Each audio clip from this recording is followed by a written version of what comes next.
College প্রাঙ্গণে ধাওয়া খেয়ে আশ্রয় নিয়েছিলেন থানায়। গতকালের সেই হামলা এড়াতে পারলেও এবার আর রক্ষা পাননি হবিগঞ্জ জেলা বৈষম্য বিরোধী ছাত্র আন্দোলনের সদস্য সচিব মাহাদি হাসান। বৃহস্পতিবার দুপুরে জেলা প্রশাসকের কার্যালয় চত্বরে হামলার শিকার হয়েছেন সাবেক এই সমন্বয়ক।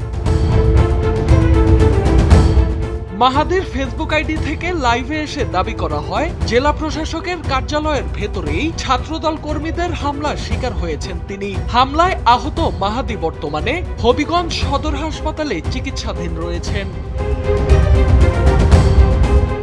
এর আগে গেল বুধবার নিজের ফেসবুক অ্যাকাউন্টে লাইভে এসে মাহাদি অভিযোগ করেন ছাত্রদলের কর্মীরা তাকে ধাওয়া করছে।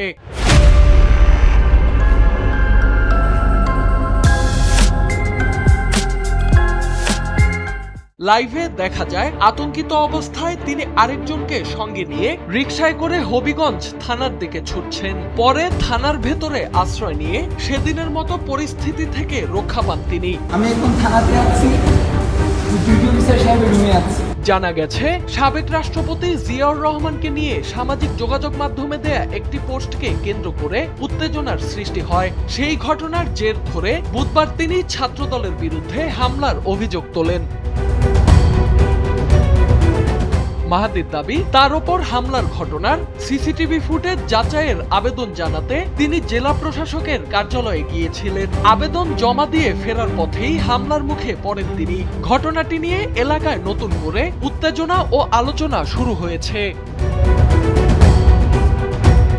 সোহান আল রাজি, এনপিবি।